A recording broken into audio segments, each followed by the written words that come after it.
Hello दोस्तों, स्वागत है आप सभी का एक और नई वीडियो में। आज मैं आप सभी के लिए लेके आ गया हूँ सब्सक्राइबर्स की भेजी हुई कुछ बेहद ही खौफनाक कहानियाँ लेकर। दोस्तों, अगर आपके साथ भी कोई कहानी घटी है तो आप उसे स्क्रीन पर दिख रही मेरी इंस्टाग्राम आईडी पर मुझे बता सकते हो। आपकी घटना सुनाने में मुझे बहुत खुशी होगी। अब बढ़ते हैं आज की अपनी पहली घटना की ओर, जो कि हमें भेजी है समीर जी ने। आइए जानते हैं उनकी घटना को। मैं उत्तर प्रदेश का रहने वाला हूँ और आज की जो घटना मैं बता रहा हूँ ये एक सच्ची घटना है जो कि मेरे साथ घटी हुई है। ये घटना मेरे साथ तब घटी थी जब मैं अपने घर के लिए रवाना हो रहा था।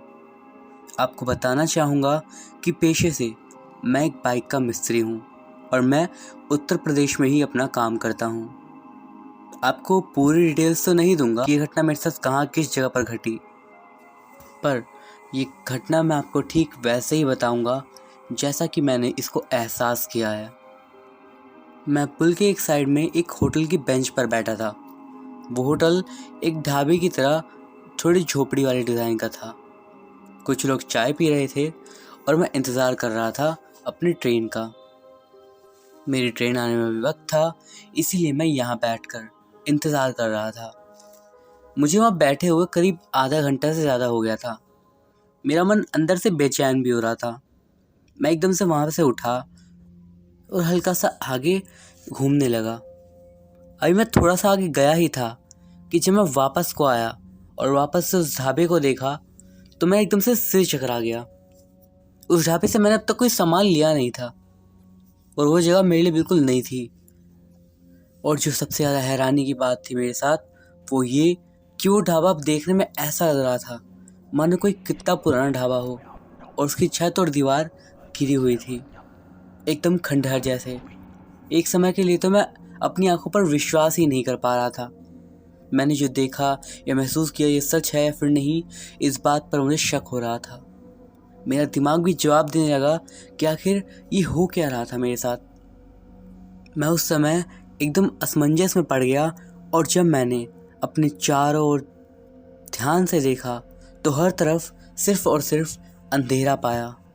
मेरा पूरा बदन पसीने से लथपथ और बदन थर थर काँप रहा था। मुझे ये भी नहीं सूझ रहा था कि मैं यहाँ से जाऊँ तो जाऊँ कहाँ, क्योंकि हर तरफ सिर्फ अंधेरा ही अंधेरा था और उस खामोशी में अलग अलग जीवों की आवाज़ें और ज़्यादा डरा रही थी। एक समय के लिए ऐसा भी लगना शुरू हो गया कि आज मैं यहाँ से वापस नहीं जा सकूँगा। पूरी तरीके से निढाल होकर वहीं एक साइड में बैठ गया मैं। अभी कुछ ही देर हुई होगी कि मुझे अचानक से ट्रेन की धीमी धीमी आवाज़ आने लगी, पर मैं अंदर से यही सोचने लगा कि अभी मेरा वहम ही होगा। पर यह बात गलत साबित हो गई, क्योंकि ट्रेन की आवाज़ और भी तेज़ होने लगी, मानो यहीं से आ रही हो। मैं उसी ओर देखते हुए ट्रेन के नजर आने का इंतज़ार करने लगा और फिर थोड़ी ही देर में ट्रेन एकदम से नज़दीक आने लगी और मैं जहाँ बैठा हुआ था वहीं आकर रुक गई। मुझे तो समझ ही नहीं आ रहा था कि आखिर मेरे आसपास की चीज़ें कैसे बदल रही हैं और ये सब हो क्या रहा है। मैं ट्रेन के अंदर घुस गया। इस बार भी मेरी हैरानी का कोई ठिकाना नहीं था, क्योंकि इतनी बड़ी ट्रेन में चंद लोग दिख रहे थे, या फिर ये कहें बिल्कुल ना के मुकाबले, और जो थे वो भी सब के सब सोए हुए। मैं एक जगह जा करके बैठ गया और इस पूरे समय ट्रेन चल ही रही थी। मुझे बैठे हुए 15 मिनट ही हुए होंगे कि मुझे ऐसा लगना शुरू हो गया कि मानो ये ट्रेन पैसेंजर्स से पूरी तरीके से भरी हुई है और मुझे बेचैनी सी होने लगी। मैंने अपने मन को शांत करने के लिए सोने का फैसला किया और सीट में सिर टिकाकर सोने की कोशिश करने लगा। पर मुझे ऐसा महसूस हो रहा था कि बहुत सारे लोग एक दूसरे से बात कर रहे हों, जैसा एक पूरी तरीके से भरी हुई ट्रेन में होता है। मैं अपनी सीट से उठ गया और उन सभी लोगों को देखने लगा, पर उनमें से कोई भी जागा हुआ नहीं था। फिर भी ना जाने क्यों ऐसा लग रहा था कि उस ट्रेन में बहुत लोग एक साथ बात कर रहे हैं और उनकी आवाज़ मेरे कानों में चुभ रही थी। तभी मेरी नज़र गई मेरे से थोड़े दूर बैठे एक व्यक्ति पर, जो कि सो नहीं रहा था, और उसकी आंखें देखकर मैं और ज़्यादा डर गया, क्योंकि उसकी आंखें नहीं बल्कि उनकी जगह बस 2 काले गड्ढे थे। और जब मेरी नज़र उसके ऊपर से नीचे गई तो उसके पैर ही नहीं थे। ये नज़ारा देखकर मैं सीधा बेहोश होकर गिर पड़ा, और उसके बाद जब मेरी सुबह सुबह आँख खुली तो मैंने खुद को एक बहुत ही पुरानी ट्रेन में पाया, मानो वो ट्रेन कई सालों से उसी जगह पर सड़ रही हो।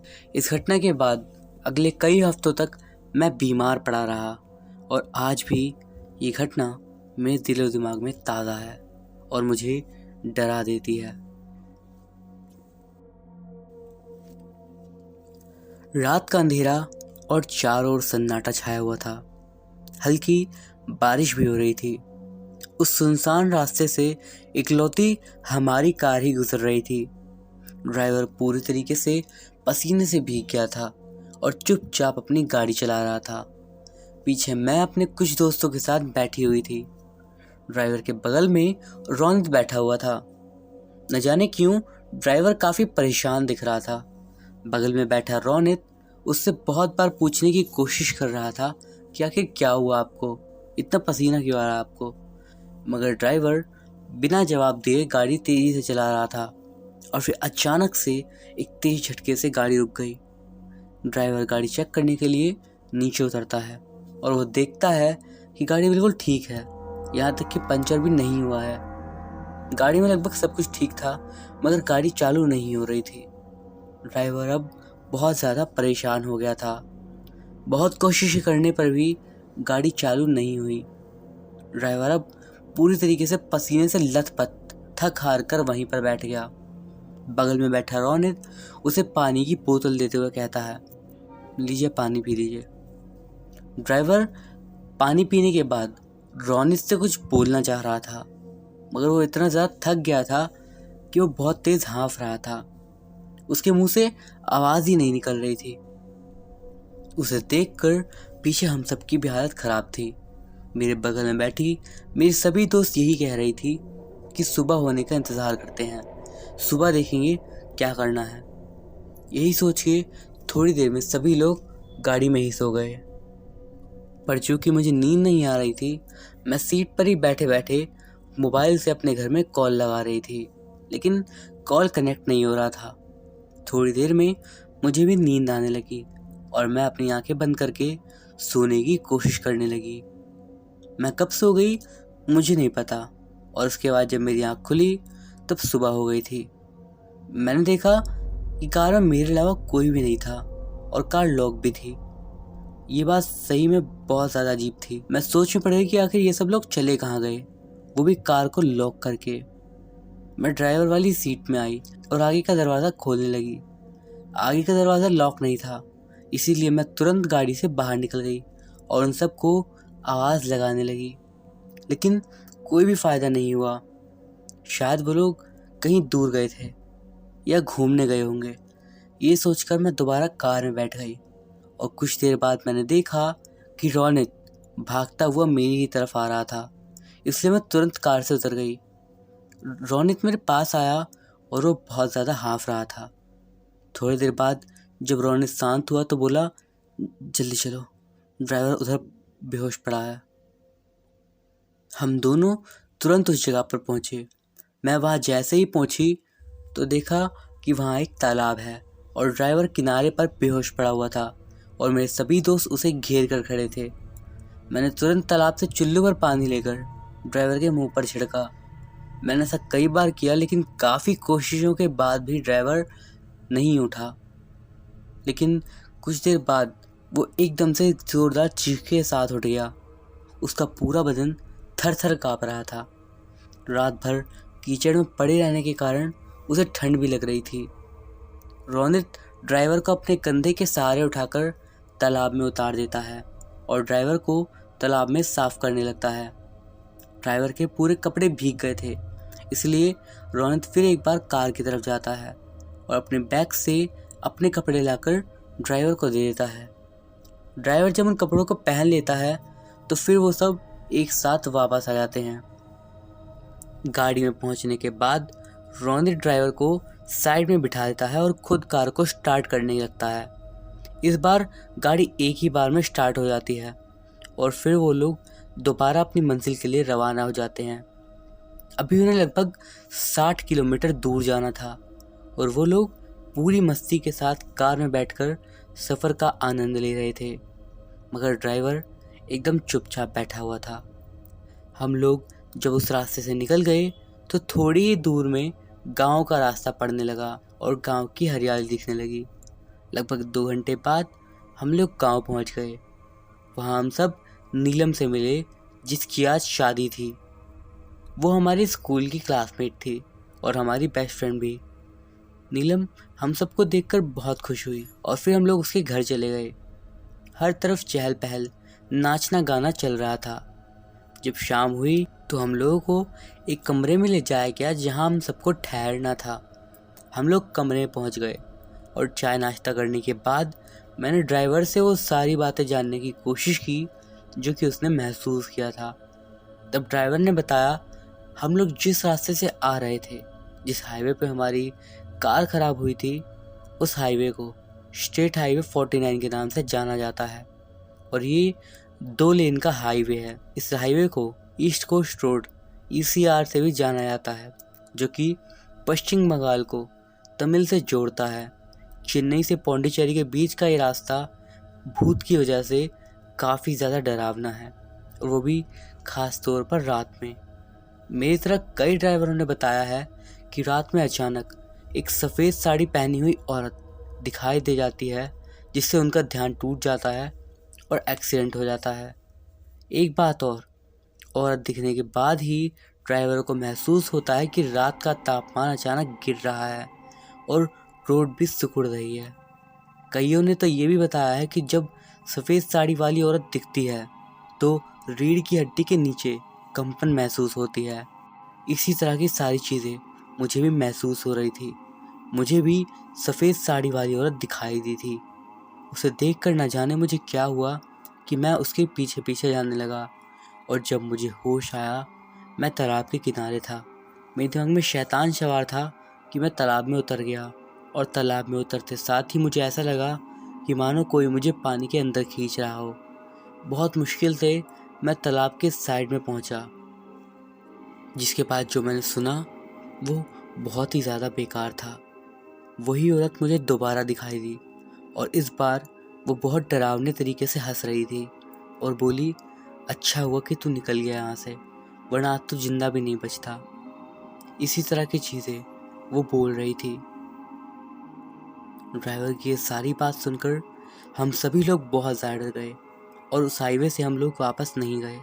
शादी वगैरह के फंक्शन वैसे तो हमेशा ज़िंदगी भर यादगार रहते हैं, लेकिन ये वाली शादी हम सच में कभी नहीं भूल पाएंगे। एक बार जब मैं एक अनजान रास्ते से अपने घर की ओर जा रहा था, उस दिन मैंने देखा कि वहाँ पर एक टेंट बना हुआ था और उस टेंट के बाहर लिखा हुआ था, अपना भविष्य बनाइए। मैं कभी भी हथेली पड़ने वालों के चक्कर में नहीं पड़ा, लेकिन उस टाइम पर पता नहीं क्यों मैं हर चीज़ को ट्राई करना चाहता था। मैं जानना चाहता था मेरे साथ जो हो रहा है ये क्यों हो रहा है। मैंने बस अपनी बाइक रोकी और उस टेंट के अंदर चला गया। उस टेंट के अंदर घुसते के साथ ही एक बूढ़ी सी औरत ने मुझसे कहा, आओ बेटा। मुझे सामने वो बूढ़ी औरत दिखाई दी और मैंने उसे देखकर थोड़ा सा स्माइल कर दिया। मैंने उन्हें नमस्ते करा। उन्होंने फिर मुझसे कहा, मुझे सभी लोग बूढ़ी माँ कहते हैं, आओ बैठो यहाँ पर, हम बात करते हैं। मैंने उनकी बात मानी और पास ही में नीचे ज़मीन पर बैठ गया। फिर उन्होंने मुझसे कहा, अपनी परेशानियाँ बताओ। वैसे तो वो मुझसे बहुत ज़्यादा प्यार से बात कर रही थी, लेकिन बस उस जगह का माहौल ही कुछ ऐसा था जो कि मुझे थोड़ा डरा रहा था। और एक और बात, मैं उस तरह का आदमी नहीं हूँ जो कि अपनी प्रॉब्लम्स को तुरंत ही सबको बताने लगे, लेकिन पता नहीं क्यों उस दिन जब उन्होंने मुझसे पूछा तो मैंने उन्हें फ़ौरन अपने और अपनी पत्नी के बीच खराब रिश्तों को बताया। कैसे मेरी पत्नी नताशा के साथ मेरा रिश्ता बहुत ही ज़्यादा बेकार चल रहा था और मेरी शादी धीरे धीरे टूट रही थी। पूर्णिमा ने मेरी हर बात को ध्यान से सुना और काफ़ी देर तक शांत रहने के बाद उन्होंने मुझसे पूछा, तुम्हें क्या चाहिए? मैं एकदम चुप हो गया और सोच ही रहा था कि एकदम से उन्होंने मुझसे कहा, कोई और जिससे तुम प्यार कर सको। ऐसा उन्होंने ऐसे कहा मानो उन्होंने मेरा दिमाग पढ़ लिया हो, क्योंकि ये बात सिर्फ मेरे दिमाग के अंदर थी। मुझे नहीं पता था कि नताशा के साथ मेरा रिश्ता कितना बुरा हो गया था और मुझे इस बात का कोई आइडिया भी नहीं था। उन्होंने अपने उल्टे हाथ से एक चीज़ उठाई और उसे अपने हाथ में रख दिया और अपना सीधा हाथ मेरी तरफ बढ़ा दिया। उनका हाथ बढ़ाता देख मैंने उनसे पूछा, इसमें कितने पैसे लगेंगे? इस पर उन्होंने बहुत ही अजीब जवाब दिया, ऐसी इसकी कोई कीमत नहीं है जो तुम चुका ना सको। उन्होंने मेरा हाथ अपने हाथ के ऊपर रख दिया और फिर एकदम से एक छोटे से चाकू से मेरे हाथ के बिल्कुल नीचे की तरफ आ गई और उन्होंने मुझसे कहा, यह है तुम्हारी भविष्य की रेखा। इसके बाद उन्होंने उसके ऊपर एक कट लगाना शुरू करा और धीरे से उन्होंने मेरे हाथ में एक चीरा लगा दिया। मेरे हाथ से खून टपकने लगा। मैंने एकदम से हाथ झटका और एकदम से चिल्लाया, ये क्या कर रही हैं आप? उन्होंने मेरा हाथ एकदम से न जाने कैसे पकड़ लिया और मैं कुछ बोल ही नहीं पाया। इसके बाद उन्होंने एक कटोरे में मेरे खून को टपकाया और उसे एक तरफ रख लिया। इसके बाद उन्होंने थोड़ी देर के लिए मेरा हाथ बंद कर दिया और मुझसे कहा, अब अपना हाथ पीछे कर लो। लेकिन जैसा ही उन्होंने ऐसा कहा, मेरे सिर में बहुत ज़ोर का दर्द शुरू हो गया। मैं बहुत ज़्यादा तड़पने लगा। पूर्णिमा ने मेरे उस खून में कुछ तो चीज़ें मिलाई, कुछ ऐसी चीज़ें जिन्हें मैं पहले कभी नहीं देखा था। और उसके बाद उन्होंने एकदम अलग ही भाषा में कुछ बोला, कुछ ऐसा जो कि मेरी समझ के बिल्कुल परे था। इसके बाद उन्होंने उस खून को मेरी तरफ बढ़ा दिया और कहा, पियो से। मन तो मेरा यही था कि मैं इसे मना कर दूं, लेकिन पता नहीं क्यों मेरे मन में एक अजीब सी ललक आ रही थी कि मुझे इसे पीना चाहिए, इससे मेरा सिर का दर्द ठीक हो जाएगा। मैंने एक ही झटके में उस कटोरी में मौजूद अपने खून को एक सांस के साथ पी लिया। ये मेरे लिए इतना ज़्यादा अजीब था कि ऐसा करते वक्त मैंने अपनी आंखें बंद कर ली थी। और सबसे ज़्यादा हैरानी की बात तो ये है कि अगले पल जैसे ही मैंने अपनी आंखें खोली तो मैंने देखा मैं अब बाहर रोड पर था और मेरे आसपास कोई टेंट नहीं था। मेरी बाइक वहीं खड़ी हुई थी और ऐसा लग रहा था मानो कुछ हुआ ही ना हो। लेकिन तभी मेरे कानों में एक आवाज़ आई, बहुत ही हल्के से, बस 2 दिन। उस दिन मैं चुपचाप अपने घर आ गया और सोचने लगा कि अगले 2 दिन में कुछ होगा भी या फिर नहीं। लेकिन 2 दिन बाद सही में चीज़ें एकदम सुधरना शुरू हो गई। मुझे लगा कि मेरा और मेरी पत्नी का रिश्ता शायद ठीक हो रहा है। नताशा 2 दिन से मेरे लिए सुबह सुबह नाश्ता बताने के लिए उठने लगी थी, जो कि वो अक्सर नहीं करती थी। ऐसा लग रहा था कि शायद हमारी बिल्कुल नई नई शादी हुई हो। बिल्कुल वैसी ही वाइब्स आ रही थी मुझे। ये सब मुझे बहुत ज़्यादा ठीक लग रहा था। आज मैं नताशा के लिए कुछ फूल लेकर घर जाने वाला था। कल का दिन हमने बहुत ही अच्छे से बिताया था, मूवीज़ देखते हुए, बात करते हुए और साथ में कुकिंग करते हुए। मुझे तो यकीन नहीं हो रहा था कि 2 दिन में हमारा रिलेशनशिप इतना ज़्यादा ठीक हो जाएगा। मैंने कुछ गुलाब के फूल लिए और कुछ सनफ्लावर्स और उन्हें मिक्स एक बकेट बना के उसे गिफ्ट करने के लिए घर की ओर जाने लगा। जब मैं घर आया और मैंने गेट खोला तो मैंने देखा कि मुझे नताशा नहीं दिख रही थी। ज़्यादातर वो मुझे सोफे पर मिल जाती थी या फिर किचन के काउंटर पर। फिर मैंने उसे आवाज़ लगाई, नताशा किधर हो, कहाँ पे हो? उसके जवाब में आवाज़ आई, बेडरूम। मैं सोच रहा था कि आखिर वहाँ पर कर क्या रही है, और यही सोचते सोचते मैं धीरे धीरे बेडरूम की तरफ आ गया। और वहाँ आने के बाद मैंने उससे पूछा, क्या हुआ, सब ठीक है ना? इस पर उसके जवाब ने मुझे काफ़ी ज़्यादा अपसेट कर दिया। उसने मुझे बताया, मेरे पापा हॉस्पिटल में हैं मैं जा रही हूँ वापस। हो सकता है मुझे आने में 1 हफ्ता लग जाए। उसने एकदम जल्दी जल्दी में कह दिया। अब यहाँ पर परेशानी की बात ये थी कि उसके पापा को मेरे से बहुत ज़्यादा नफरत थी और शायद इसीलिए उसने मेरे से वहाँ चलने के लिए पूछा भी नहीं। यानी अब मुझे ये पता लग गया था कि अब मुझे शायद अकेला ही रहना है। मैंने उसे वो फूल देते हुए कहा, ये मैं तुम्हारे लिए लाया था। उसने कहा ये मुझे बहुत अच्छे लगे। ठीक है। फिर मैंने पूछा तुम कब जाओगे, शायद हम साथ में खाना खा लें। उसने कहा नहीं, मुझे अभी निकलना होगा, माफ़ करना। उसके जाते जाते मैं बस उससे इतना ही कह पाया कि वहाँ पहुँचने पर मुझे कॉल कर देना। वो रात मेरे लिए कुछ खास नहीं थी। मैंने अपना चिकन खाया और उसके बाद एक मूवी देखने लगा, लेकिन थोड़ी देर बाद मुझे पेट में दर्द होने लगा और ये पेन अब काफ़ी ज़्यादा बढ़ते जा रहा था और इसी वजह से मुझे वॉशरूम जाना पड़ा।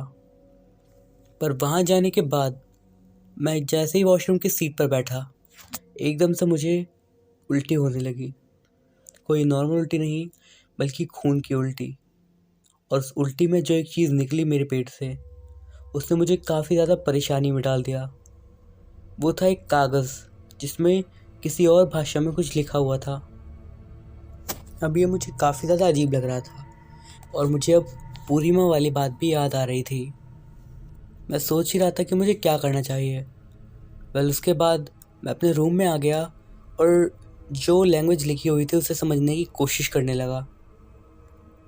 जैसे तैसे करने के बाद मुझे ये पता चल पाया कि उस पर बंगाली भाषा में लिखा हुआ था और जो चीज़ लिखी हुई थी वो था एक नाम, और वो नाम जो कि उस पर लिखा हुआ था वो था सुनैना।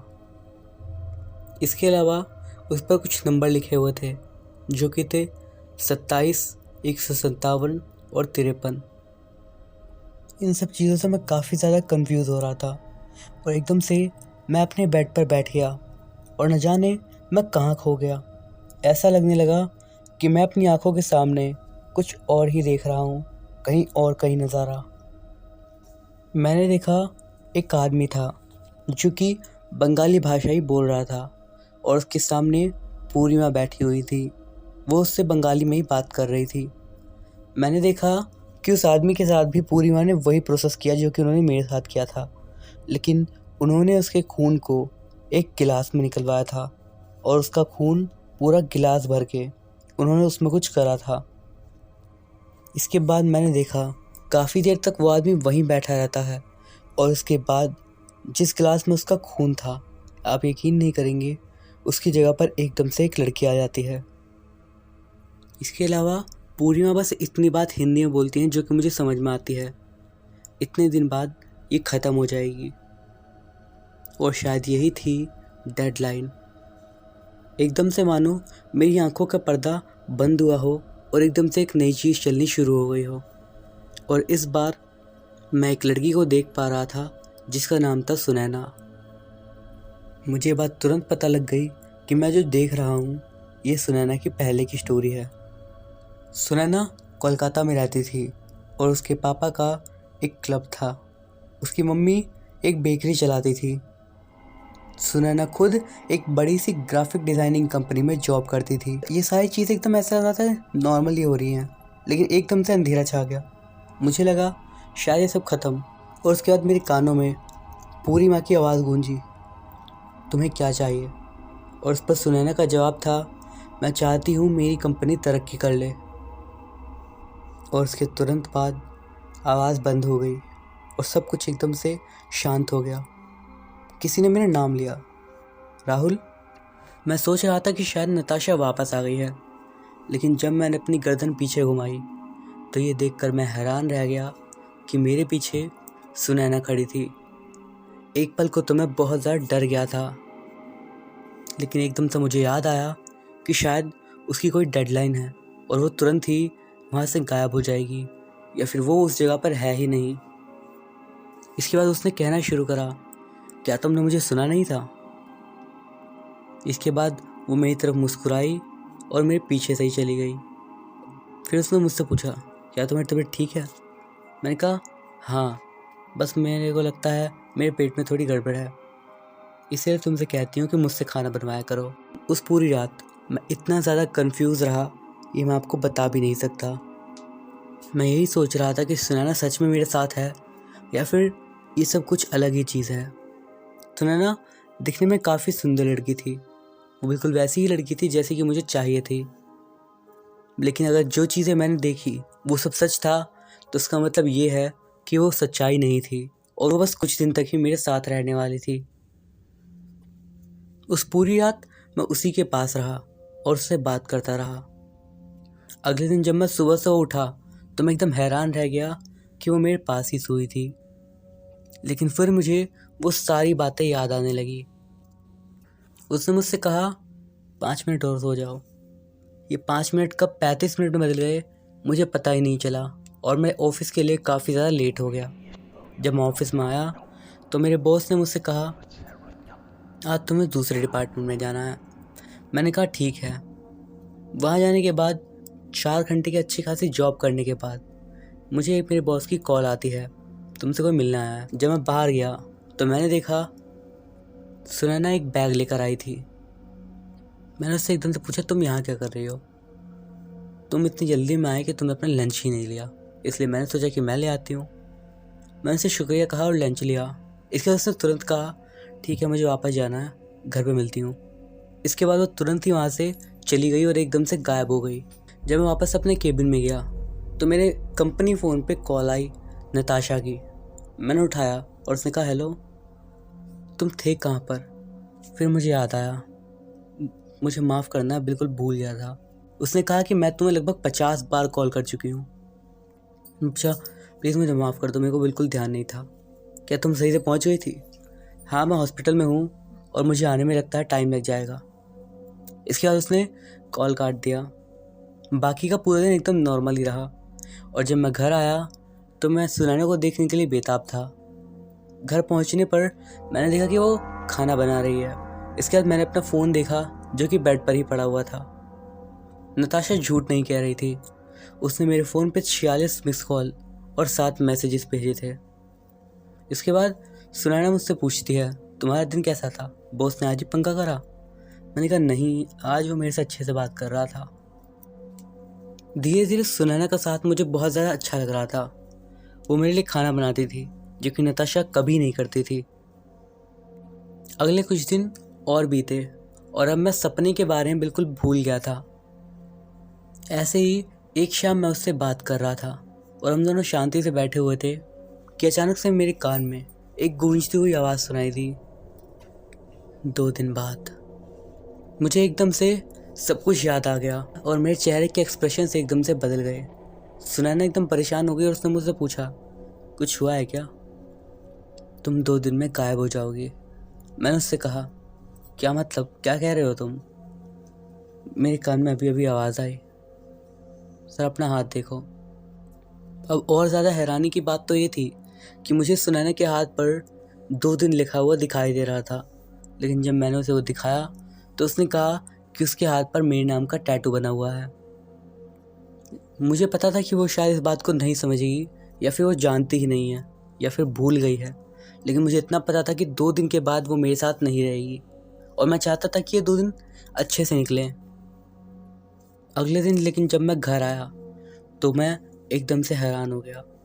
सुनैना मेरे सामने खड़ी थी और अब उसने मेरे को जब अपना हाथ दिखाया तो उस पर 0 दिन लिखा हुआ था। और अब और ज़्यादा हैरानी की बात ये थी कि सुनैना को भी एक सपना आया था और अब वो मेरे से कह रही थी तुमने मुझे बताया क्यों नहीं? तुमने मेरे साथ ऐसा क्यों किया? तुमने उसकी बात क्यों मान ली? क्या क्या कह रहे हो तुम? मुझे याद आ गया सब कुछ। मैंने पूरी माँ से एक समझौता किया था, इसी वजह से मेरा बिज़नेस एकदम अच्छे से चल रहा है, लेकिन मुझे नहीं पता था कि वो उसकी कीमत ये होगी। क्या क्या मतलब है कीमत से तुम्हारा?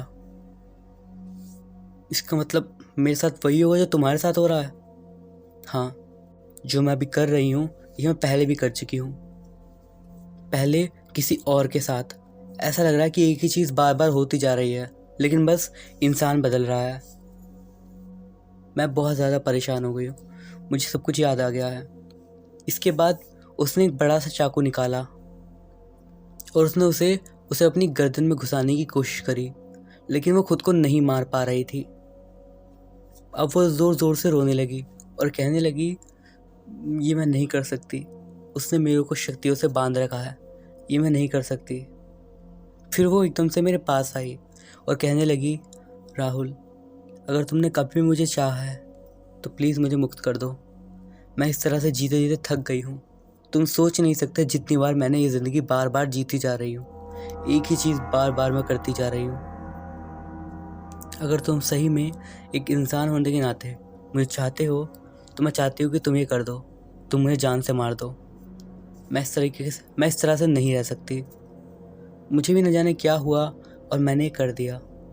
मैंने उस चाकू को उसके पेट में मार दिया और धीरे धीरे उसकी मौत हो गई। और हैरानी की बात तो ये थी, जैसे ही वो मरी उसकी जगह पर सिर्फ एक कागज़ का टुकड़ा रह गया जिस पर बंगाली भाषा में कुछ लिखा हुआ था। इसके बाद वहाँ पर एक अजीब सा धुआं सा उड़ने लगा और उसके बाद जैसे ही मेरी आंखें खुली तो मेरे कानों में आवाज़ गूंज रही थी, राहुल, समय हो गया बेटा। ये आवाज़ और किसी की नहीं बल्कि पूरी माँ की थी।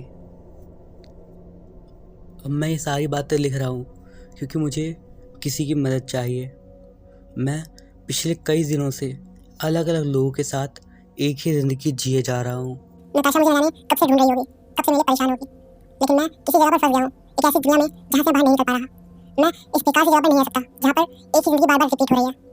मेरी बस आप सभी लोगों से यही विनती है, आप मुझे जहाँ देखो, मुझे बिल्कुल फर्क नहीं पड़ता, मैं आपसे भीख मांगता हूँ, मुझे आप जहाँ भी देखो मुझे जान से मार दो। तो दोस्तों, ये थी हमारी आज की कहानियाँ। अगर आपको वीडियो अच्छा लगा तो इस वीडियो को लाइक जरूर करिएगा। इस वीडियो को एम करते हैं 400 लाइक के लिए, होगा आप इसे पूरा कर दोगे। मैं अभिषेक, मिलता हूँ आपसे अगली वीडियो में, तब तक के लिए बाय।